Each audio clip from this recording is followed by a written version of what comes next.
మీ business గురించి మా ఛానల్లో ప్రమోట్ చేయించుకోవాలనుకుంటున్నారా? Contact us 8247743841. If you want to promote your shop business in a channel, you can call me to above number. Hero కావాలని ఇండస్ట్రీకి వచ్చి villain అయి ఆ తర్వాత నిర్మాత అయి దర్శకుడై క్యారెక్టర్ ఆర్టిస్ట్గా సెటిల్ అయి ప్రస్తుతం విశ్రాంత జీవిత గడుపుతున్నాడు గిరిబాబు. ఆయన నటనకు ఎవరైనా ఫిదా కావాల్సిందే. గిరిబాబులోని నటుడు నవ్వించాడు, కవ్వించాడు, ఏడిపించాడు. అన్నింటినీ మించి పలు చిత్రాలలో విలన్గా భయపెట్టాడు. నవతరం చిత్రాలలో తాతయ్యగా, అంకుల్గా అలరిస్తున్న గిరిబాబు ఆరంభంలో హీరో వేషాలు వేయాలనే చిత్రసీమలో అడుగుపెట్టారు. ఆయన అసలు పేరు ఎర్రా శేషగిరిరావు. ప్రకాశం జిల్లా రావినూతలలో జన్మించిన గిరిబాబుకు ఎలాగైనా వెండితెరపై కనిపించాలనే అభిలాష ఉండేది.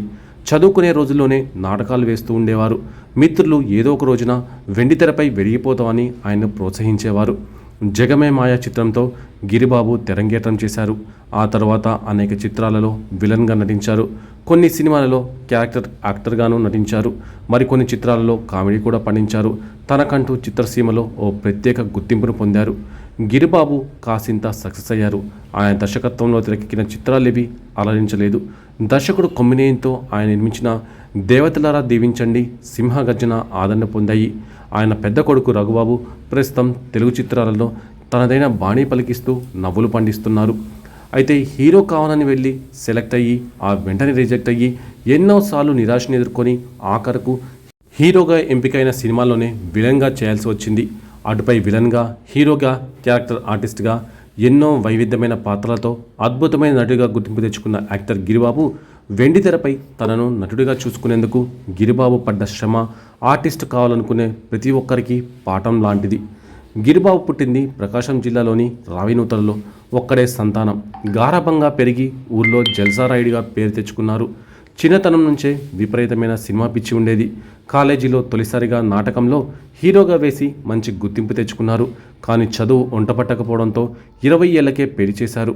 తర్వాత 3 పిల్లలకు తండ్రి అయిన తన తండ్రి సంపద మీద సంసారం సాగిస్తూ నాటకాలు వేస్తూ బాధ్యత రాహిత్యంగా ఉండేవారట. అదే టైంలో తమ నాటకాలను ఫోటోలు తీసేందుకు వచ్చిన ఓ ఫోటోగ్రాఫర్ ఆయన ఫోటోలను కొత్త నటులు కావాలి అన్న ప్రకటనల కోసం పంపించారు. మంచి రూపం ఉండడంతో మద్రాసు ఫిల్మ్ ఇండస్ట్రీ దృష్టిలో పడ్డాడు. మిత్రుడు పంపించిన ఫోటోలను చూసి మద్రాసు నుంచి పిలుపొచ్చింది. ధైర్య సాహసే లక్ష్మి అనే సినిమాలో హీరోగా సెలెక్ట్ అయ్యాడు. కానీ అది మధ్యలోనే ఆగిపోయింది. తర్వాత జి వరలక్ష్మి, ఎస్డి లాల్, తాతినేని రామారావు, అట్లూరి పూర్ణచంద్రరావులు తీస్తున్న సినిమాలకు హీరోగా ఛాన్స్ వచ్చినట్టే వచ్చి మళ్ళీ చేజారిపోయింది. కానీ ఓ సినిమాలో హీరోగా సెలెక్ట్ అయ్యానని చెప్పి రాత్రికి రాత్రే మార్చేశారు. కానీ హీరోగా తీసివేసిన అదే సినిమాలో విలన్గా ఆఫర్ ఇచ్చారు. వెంటనే ఓకే చెప్పి ఆ సినిమా చేసేందుకు సిద్ధమయ్యారు గిరిబాబు.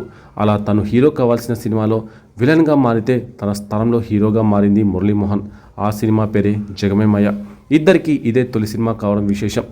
జగమే మాయ షూటింగ్ టైంలోనే గిరిబాబు బాగా చేస్తున్నాడన్న పేరు వచ్చింది. దీంతో ఆ సినిమా విడుదల కాకముందే మరో 7 సినిమాల్లో బుక్ అయిపోయాడు. అలా మొదలైన గిరిబాబు ప్రస్థానం ఆ తర్వాత ఏ దశలోనూ ఆగలేదు. అన్ని రకాల పాత్రలతో తనకంటూ ఓ ఇమేజ్ క్రియేట్ చేసుకున్నారు గిరిబాబు. ఒకప్పుడు తాను నటుడిని అవుతానంటే అవహేళన చేసిన ఊళ్ళోనే సగర్వంగా తను నటుడై చూపించి అడుగుపెట్టాడు. ప్రతిభ, అదృష్టం, సత్ప్రవర్తన ఈ 3 అంశాలే తన కెరియర్ ఎదుగుదలకు కారణమని నమ్ముతారు గిరిబాబు. ఆ విషయం ఆయనే కాదు, ఇండస్ట్రీలోని ఇతరులు కూడా ఒప్పుకుంటారు. అందుకే అప్పటి స్టార్ హీరోలందరి సినిమాల్లోనూ మంచి పాత్రలు చేశారు. అలాగే గిరిబాబు హీరోగా, నిర్మాతగా, దర్శకుడిగా కూడా రాణించారు. అయితే విలన్గా మొదలై హీరోగా మారిన ఆయన నాటి నటుల ట్రెండ్లో గిరిబాబు ఉన్న వారిలాగా పెద్ద హీరోగా సక్సెస్ కాలేకపోయారు. జగమే మాయ సినిమాతో విలన్గా పరిచయమైన తర్వాత వరుసగా అలాంటి పాత్రలే చేశారు. ఎక్కువగా కన్నింగ్ విలన్గా కనిపించేవారు గిరిబాబు. కృష్ణ, నాగేశ్వరరావు, ఎన్టీఆర్, శోభన్ బాబు వంటి హీరోల సినిమాల్లోనూ ప్రధాన విలన్గానో లేక సహాయ విలన్గానో కనిపించేవారు. ఒక్కోసారి కొన్ని సీన్సే ఉన్నా అందులోనూ తనదైన ప్రతిభ చూపించి ఆకట్టుకునేవారు. విలన్గా పరిచయమైన చాలా కాలానికి హీరోగా అవకాశం వచ్చింది. ఆ సినిమా పేరు వధూవరులు. ఆ సినిమాలో ఆయనతో పాటు అప్పటికే కెరియర్ చివరి దశలో ఉన్న రేలంగి గారు నటించారు. తన తోటితరం నటులెవరికీ ఈ అదృష్టం దక్కలేదని, ఆయనతో స్క్రీన్ షేర్ చేసుకోవడం తన అదృష్టమని ఆనందంగా చెబుతారు గిరిబాబు. అలాగే జ్యోతిలక్ష్మి అనే సినిమాలో మహానటి సావిత్రి భర్తగా నటించారు. ఇది కూడా తన కెరియర్ అరుదైన సంఘటన అని అంటారు. మొత్తంగా ఎన్నో రకాల స్ట్రగుల్స్ తర్వాత నటుడిగా నిలదొక్కోవడమే కాదు, గిరిబాబు మంచి ఆర్టిస్ట్ అనే పేరు కూడా తెచ్చుకొని ఏ రోజు ఖాళీగా లేకుండా బిజీ అయిపోయారు. ఓ రకంగా కష్టే ఫలి అనే మాటకు గిరిబాబు కెరియర్ ఖచ్చితమైన నిదర్శనంగా నిలుస్తుంది. కలిసొచ్చే కాలం కోసం కాకుండా కాలం వైపు పరుగులు పెట్టడమే గిరిబాబు సక్సెస్ కారణం. 1973లో ఇండస్ట్రీలో అడుగుపెట్టారు గిరిబాబు. కేవలం 4 ఏళ్లలోనే 45 సినిమాలు చేశారు. మరికొన్ని సెట్స్పై ఉన్నాయి. ఈ సమయంలోనే తనే నిర్మాతగా మారి ఓ చిత్రానికి శ్రీకారం చుట్టారు. ఇది ఆయన 50వ చిత్రం. మరో మిత్రుడితో కలిసి జయబేరి ఆర్ట్ ప్రొడక్షన్స్ బ్యానర్ను స్థాపించి తొలినాళ్లలో తన ఫోటోలను మద్రాసుకు పంపించిన ఫోటోగ్రాఫర్ మిత్రుడిని కలుపుకొని దేవతలరా దీవించండి అనే సినిమా నిర్మించారు. ఈ సినిమాను దేవతలతో పాటు ప్రేక్షకులు దీవించడంతో నిర్మాతగా తొలి ప్రయత్నంలో మంచి హిట్ అందుకున్నారు.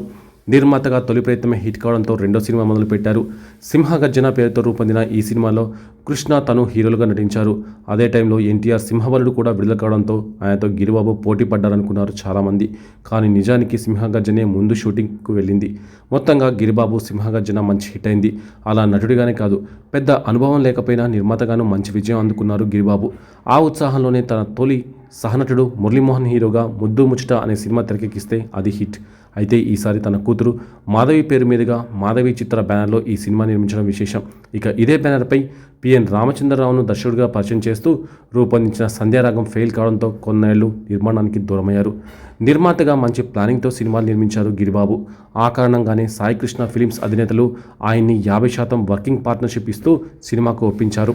అప్పుడప్పుడే హీరోలుగా ఎదుగుతున్న సుమన్, భానుచంద్రలతో పాటు తను, రంగనాథ్ మరో 2 ప్రధాన పాత్రల్లో రూపొందించిన ఆ సంచలన చిత్రం మెరుపుదాడి. ఇది సెన్సేషన్ హిట్. తర్వాత ఇదే సినిమాలో నటించిన భానుచందర్, సుమలత జంటగా తొలిసారి తనే దర్శకుడిగా రణరంగం అనే సినిమా తెరకెక్కించారు. అయితే దర్శకుడిగా పేరు వచ్చినా రణరంగం కమర్షియల్గా పెద్దగా వర్కౌట్ కాలేదు.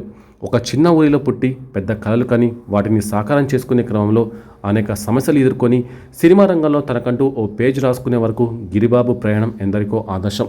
అయితే ఈ ఆదర్శవంతమైన జర్నీలో తన పెద్ద కొడుకు బోసుబాబును హీరోగా పరిచయం చేసినా ఆ రంగంలో స్థిరపరచలేకపోయిననే అసంతృప్తి ఉంది. కానీ తామెప్పుడు ఊహించని రఘుబాబు నటుడిగా బిజీ కావడం కొంతవరకు ఊరటగా చెప్తారు. గిరిబాబు విలన్గా, హీరోగా, క్యారెక్టర్ ఆర్టిస్ట్గా మెప్పించిన ఆయనలోని కామెడీ కోణం కూడా ప్రేక్షకులు ఆదరించారు, ఆస్వాదించారు. కామెడీకి ఉండాల్సిన అద్భుతమైన టైమింగ్ గిరిబాబుకు బాగా కలిసొచ్చింది. అందుకే 90లో చాలా సినిమాల్లో ఆయన ఏ ఆఫీసర్ మేనేజర్గానో, లేక ఫ్యాక్టరీ ఓనర్గానో, లేక రాజేంద్ర ప్రసాద్, చంద్రమోహన్, నరేష్ లాంటి నాటి కామెడీ హీరోలకు తండ్రిగానో ప్రేక్షకులకు గిరిగింతలు పెట్టారు. దర్శకుడిగా సక్సెస్ కాలేకపోయినన్న అసంతృప్తి ఉందో ఏమో. అందుకే పరిశ్రమలో చాలా పెద్ద మార్పులు వచ్చిన తర్వాత కూడా మరోసారి మెగాఫోన్ పట్టారు. కానీ ఈ ట్రెండ్ను అందిపుచ్చుకోవడంలో అందరిలాగే ఇబ్బంది పడ్డారు. ఆనంద్ సినిమాతో ఫేమ్ అయిన రాజా హీరోగా 2008లో నీ సుఖమే నే కోరుకున్నా అనే సినిమా డైరెక్ట్ చేశారు. కానీ ఇది పోయింది. తర్వాత అడపదడప నటిస్తున్నారు తప్ప ఇంకా మెగాఫోన్ పట్టే ప్రయత్నం చేయలేదు. ప్రస్తుతం వయసు పరంగా గిరిబాబు 70లో ఉన్నారు. ఆయన తరగని ఉత్సాహంతో అవకాశం వచ్చిన ప్రతిసారి నటిస్తూనే ఉన్నారు. తన వారసులుగా రఘుబాబు, బోసుబాబులను ఇండస్ట్రీకి పరిచయం చేయాలనుకున్నారు. నిజానికి బోస్ను హీరోని చేయాలన్నది గిరిబాబు కళ. అప్పటికే దర్శకుడిగా గుర్తింపు పొందిన గిరిబాబు తన కొడుకుని హీరోగా లాంచ్ చేసేందుకు అన్ని ఏర్పాట్లు చేసుకున్నారు. తన స్వీయ దర్శక నిర్మాణంలో ఇంద్రజిత్ను తెరకెక్కించారు. సరిగ్గా అదే సమయంలో మెగాస్టార్ చిరంజీవి హీరోగా కొదమసింహం సినిమా తెరకెక్కుతుంది. ఆశ్చర్యకరంగా 2 సినిమాలు కౌబాయ్ జానర్స్ కావడంతో ఇండస్ట్రీలో భారీ అంచనాలు ఉన్నాయి. యాక్షన్ చిత్రాలు తీయడంలో గిరిబాబుకు గుర్తింపు ఉండడంతో ఇంద్రజిత్పై హైప్ ఉంది. సినిమాకు రిలీజ్ డేట్ కూడా అనౌన్స్ చేసిన సమయంలో కొదమసింహం సినిమాకు సంబంధించిన కొందరు జనాలు రఘుబాబుకి మాయమాటలు చెప్పి హైదరాబాద్లోని ఓ ప్రివ్యూ థియేటర్లో సినిమాను చూశారు. అవుట్పుట్ చూసిన తర్వాత కొదమసింహం వాళ్ళు మద్రాసు చేరుకొని షూటింగ్, పోస్ట్ ప్రొడక్షన్ కార్యక్రమాలు వేగవంతం చేసి సరిగ్గా ఇంద్రజిత్ రిలీజ్ అయ్యే తేదీనే తాము సినిమాను విడుదల చేస్తామని ప్రకటించారు. ఈ విషయాన్ని పేపర్లో చూసిన గిరిబాబు షాక్కు గురయ్యారు. ఇంద్రజిత్ను కొనడానికి వచ్చిన బయలు కూడా కొదమసింహం రిలీజ్ విషయాన్ని తెలుసుకొని అంత పెద్ద స్టార్ నటిస్తున్న సినిమాను తట్టుకొని నిలబడగలరా అని అడిగారని గిరిబాబు గుర్తు చేసుకున్నారు. ఎంతో వ్యయ ప్రయాసాలకు వచ్చి తీసిన ఇంద్రజిత్ను తాను చెప్పిన రేటు కంటే తక్కువకు అడిగారని తెలిపారు. అయితే కొదమసింహం బాక్సాఫీస్ వద్ద ఆశించిన ఫలితాన్ని రాబట్టలేదని, దీంతో ఇంద్రజిత్కు బిజినెస్ సరిగ్గా జరగలేదని గిరిబాబు తెలిపారు. మెగాస్టార్ సినిమాయే నష్టపోతే మీ సినిమాను ఎవరు కొంటారని ప్రశ్నించడంతో బడ్జెట్ కంటే తక్కువ ధరకే మూవీని అమ్మేసినట్లు ఆయన చెప్పారు. 2 నెలల తర్వాత సినిమా చేస్తే ఇంద్రజిత్కు మంచి రెస్పాన్స్ వచ్చిందని, అయినప్పటికీ దానిని ఫ్లాప్ అని ప్రచారం చేశారని ఆయన సంచలన వ్యాఖ్యలు చేశారు. కానీ తన సినిమా బయలకు భారీ లాభాలు తీసుకొచ్చిందని గిరిబాబు చెప్పారు. చిన్నవాళ్లను పెద్దవాళ్ళు తొక్కడం ఎక్కడైనా ఉంటుందని, తనకంటే బాగా నష్టపోయిన ఎంతోమంది ఇండస్ట్రీలో ఉన్నారని గిరిబాబు వెల్లడించారు. జీవితాలతో ఆడుకోవడమేనని, తనకు అన్నలు, తమ్ముళ్ళు, బావలు, బావమద్దులు ఆ సమయంలో లేరంటూ పరోక్షంగా కొందరిపై ఆయన ఈ వ్యాఖ్యలు చేశారు. మొత్తం ఎపిసోడ్లో ఎవరెవరి హస్తం ఉందన్నది మాత్రం గిరిబాబు బయట పెట్టకపోవడం కొసమెరుపు.